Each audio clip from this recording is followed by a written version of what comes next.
আসসালামু আলাইকুম। একটি খবর দেখে দর্শক আমি নিজেও একটু আবেগতাড়িত হয়ে পড়েছি।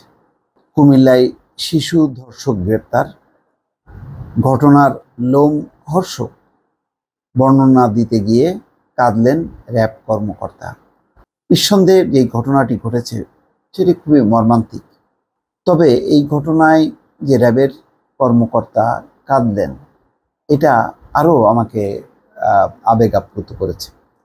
আমরা র্যাব পুলিশ সম্পর্কে আমাদের সাধারণভাবে ধারণা খুব ভালো না। আমরা মনে করি তাদের কোনো মানবিকতা নেই, তারা স্বার্থের পিছনে দৌড়ায়, তারা জাস্ট শুধু ডিউটি করে। কিন্তু আসল যে মানবিক কাজ যেটি করা উচিত আমরা সারা বিশ্বে দেখি, সেটা বাংলাদেশে খুব কমই দেখি। তো দু একটা ঘটনা যখন নাকি সামনে আসে তখন সেটি তুলে ধরে এই কারণে যে এতে যাতে আরও আইন শৃঙ্খলা বাহিনীর সদস্য যারা আছেন তারা যাতে এটি অনুধাবন করেন যে না, তারা যদি ভালো কাজ করেন, তারা যদি সাধারণ মানুষের মতন আবেগ আপ্লুত হন, আবেগ দিয়ে যদি ভালো কাজ উদ্ধার করেন, তাহলে নিশ্চয়ই আমাদের সমাজের অপরাধ, আমাদের সমাজে যেই ধরনের পাপাচার অনাচার সেগুলি নিয়ন্ত্রিত হবে।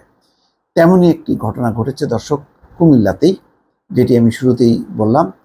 কুমিল্লার একটি খুব মর্মান্তিক ঘটনা।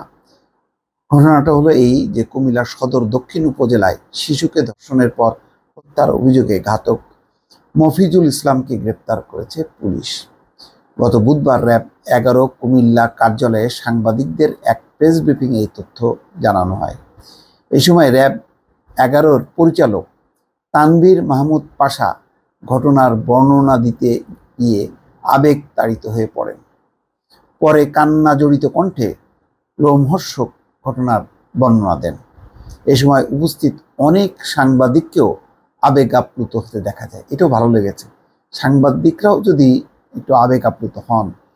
এই ধরনের নির্মম ঘটনার বিরুদ্ধে যদি এই আবেগটাকে কাজে লাগানো যায় এবং সমাজের মধ্যে যদি ছড়িয়ে দেওয়া যায়, তাহলে আমি বলছি যে অনেক ঘটনা, অনেক অমানবিক আমাদের আশেপাশে যা ঘটছে সেগুলো আমরা নিয়ন্ত্রণ করতে পারবো।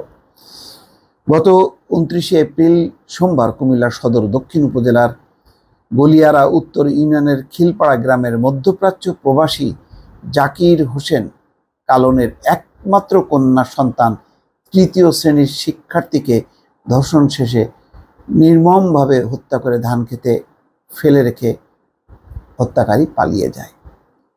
পরে যাই হোক, তারা এই ঘটনায় অভিযুক্ত ব্যক্তিকে মঙ্গলবার রাতে চাঁদপুর জেলার শাহরাস্তি থানাধীন ফেরুয়া বাজার এলাকা থেকে গ্রেপ্তার করা হয়। যাক, সেই স্কুলটি আরও নির্মম যে সকালে শিশুটি স্কুলে যাওয়ার জন্য বাসা থেকে বের হয়, কিন্তু বেলা 11টা পর্যন্ত সে বাড়িতে না ফিরে মা স্কুলে যায়।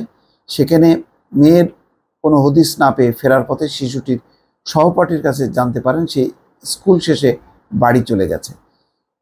বিকালে বাড়ির অদূরে ধান খেতে একটি মরদেহ পড়ে আছে বলে তিনি জানতে পারেন। সেখানে গিয়ে তিনি তার মেয়ের মরদেহ শনাক্ত করেন। এই সময় ঘটনাস্থলে উপস্থিত কয়েকজন জানান গ্রেপ্তার মফিজুল ইসলাম মফুকে ঘটনাস্থলের পাশে থাকা বাঁশঝাড়ের ভেতর থেকে দ্রুত রাস্তায় উঠে আসতে দেখেছেন।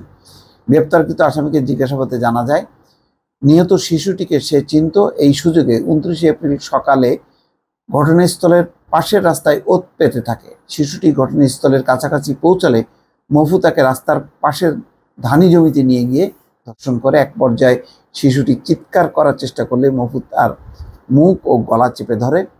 এতে সে শ্বাসরুদ্ধ হয়ে মারা যায়। কোনো নড়াচড়া দেখতে না পেয়ে ভিকটিমের কানে থাকা দুল ছিঁড়ে নিয়ে দ্রুত ঘটনাস্থল ত্যাগ করে আসামি। এই ঘটনায় মামলা করলে মফু চাঁদপুরে পালিয়ে যায়। দর্শক চিন্তা করেন, কত নির্মম, চিন্তাই করা যায় না দর্শক। তারপরেও এরকম একটি ঘটনা যে আমাদের সমাজে ঘটছে না, ঘটে, কিন্তু আমাদের পুলিশ, র্যাব বা সাংবাদিক তারা আবেগ আপ্লুত হন এরকম খবর পায়নি। তো সুতরাং এই ঘটনার নির্মম পার্শ্ববিকতা যেমন নিন্দনীয়, তার সাথে একাত্ম হয়ে যে র্যাবের কর্মকর্তা কাঁদলেন, সাংবাদিকরা আবেগ আপ্লুত হলেন, সব মিলিয়ে বিষয়টি আসলে আপনাদের সামনে বলার উদ্দেশ্য হলো এই যে এই আবেগগুলো আমাদেরকে ছড়িয়ে দিয়ে আমাদের সমাজকে যতটা সম্ভব পাপাচার মুক্ত করার জন্য আমরা প্রত্যেকেই যেন প্রতিজ্ঞাবদ্ধ হই। দর্শক ভালো থাকবেন। আল্লাহ হাফেজ।